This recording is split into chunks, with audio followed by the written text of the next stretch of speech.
Bonjour, je suis là pour répondre à une de vos questions. Eh bien aujourd'hui, on peut dire que Delphine, Jacques, Henri et Louis se posent la même question et cela me fait penser que peut-être vous la posez aussi. C'est quoi la question? Comment est-ce que je fais pour écrire du contenu encore, encore et encore et pour garder un style élégant, pour être capable de créer des histoires, pour être capable d'intéresser mon auditoire sans trop me prendre la tête. Parce qu'aujourd'hui, en tout cas c'est ce que vous m'écrivez, vous vous sentez un peu perdu, vous avez l'habitude de faire d'une certaine manière, et puis il faut surtout pas que ça vous prenne trop de temps. Et finalement, il vous manque peut-être le petit raccourci qui vous permettra de pouvoir relire votre texte et le recréer. Alors c'est exactement ce que je vais vous apprendre aujourd'hui et ce que je vais partager avec vous. Alors personnellement, mon expérience m'a amené à utiliser une dizaine d'outils de rédaction, d'histoire, de storytelling. Et parmi celles-ci, j'en ai préféré trois. Et aujourd'hui, je vous en partage gratuitement deux. La première technique de storytelling. Alors, avant de démarrer,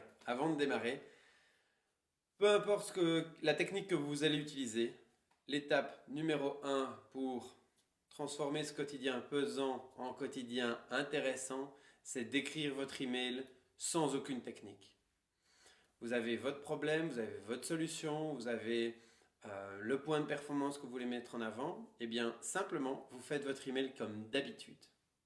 Ça, c'est une règle de base que j'ai observée parmi les personnes qui ont facile à réécrire et celles qui n'ont pas facile à réécrire. Celles qui ont facile à réécrire, en fait, vont réécrire souvent sur base d'un texte original.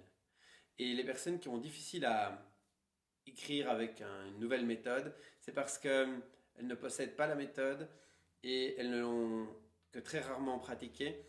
Et cette méthode, elle va être très ardue à mettre en place du premier coup de pinceau. Donc, première grande étape, vous écrivez votre email comme vous avez toujours l'habitude de l'écrire.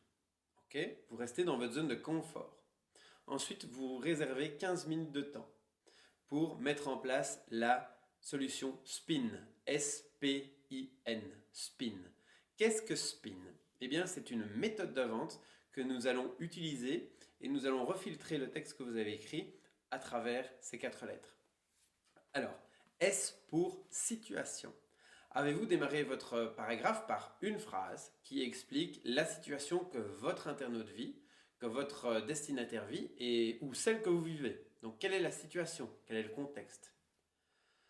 À partir du moment où vous avez fait ça, est-ce que vous avez nommé un problème que votre audience connaît? On est au P de spin. Deuxième. Est-ce que vous avez nommé un problème? Donc, il vit une situation et puis il rencontre un problème.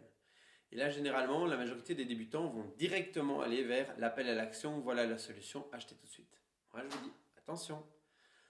Bénéficions de l'attention qu'on a réussi à créer dans la tête de votre prospect pour aller dans le I du spin, c'est-à-dire les implications de ne rien changer à cette situation. Est-ce que dans votre paragraphe, vous lui expliquez, vous lui partagez quelles sont les conséquences à rester comme cela pendant des années? Vous pouvez soit faire des affirmations, donner des preuves ou même le questionner. Donc on a bien créé, on relit bien le texte que vous avez créé en vous disant est-ce que j'ai introduit une situation de vie concrète qui est vécue par ma cible? Est-ce que j'ai cité un problème? Est-ce que j'ai questionné un problème? Est-ce que j'ai évoqué les implications que ce problème peut générer dans la vie de mon prospect? Et alors bien sûr, comme dans tout email, pour tout email qui a un objectif commercial, il faut le N, le Need Payback. Spin, solution, problème, implication, N, Need Payback. Vous faites votre call à l'action, votre appel à l'action, pardon, vers la page de vente, vers l'offre, vers l'opt-in page, la landing page, enfin bref, l'action que vous voulez générer auprès de votre internaute.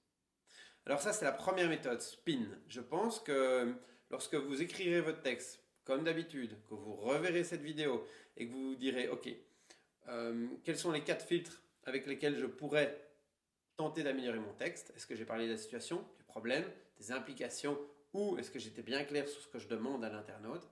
Ma perception, c'est que ça devrait vous aider à améliorer votre rédaction, à rentrer dans storytelling avec votre cible. Alors, on a vu déjà 2 points. On a vu le premier point, surtout écrivez vos emails comme vous en avez l'habitude. Deuxièmement, utilisez éventuellement la méthode SPIN. J'ai un troisième point avec vous et une deuxième méthode à partager gratuitement. C'est la méthode BAB. Alors, c'est B-A-B. C'est quoi BAB? Before, After, Breach. BAB. Alors, before. Est-ce que dans le petit paragraphe que vous écrivez dans votre email, avez-vous bien pensé à expliquer quelle est la situation avant l'utilisation de votre solution? En même temps, juste après, est-ce que vous avez évoqué les situations de vie que votre prospect pourrait vivre après avoir utilisé la solution? Là, ce sera très très important de pouvoir aussi insérer des éléments de preuve. Donc c'est sympa si vous dites que vous allez changer mon quotidien, mais ce serait vachement sympa si un de vos clients me dit à moi que ça va changer mon quotidien, parce que ce ne sera plus vous en tant que vendeur, ce sera quelqu'un d'autre qui me dira fais-lui confiance. Donc dans le après, pensez aussi à insérer des témoignages externes ou des preuves concrètes où d'autres ont appliqué ce que vous allez proposer et ont obtenu les objectifs qu'ils visaient. Et alors évidemment le bridge, c'est comment faire le pont entre la situation initiale, la situation de rêve. C'est là où vous expliquez finalement quelles sont les 3, 4, 5 étapes importantes pour votre cible et celles qu'elle devra vivre et mettre en place pour passer de la situation A à la situation B. Écoutez, ces 2 outils m'ont permis de passer à un tout autre niveau en rédaction d'email. Mon souhait, c'est que vous y arriviez également. Alors, vous avez un espace de commentaires en dessous. Dites-moi si cette vidéo vous est utile ou si elle ne répond pas entièrement à vos questions. Peut-être ça fait naître de nouvelles questions pour vous. Je vous invite à me les laisser ici ci-dessous et je vous dis à très bientôt.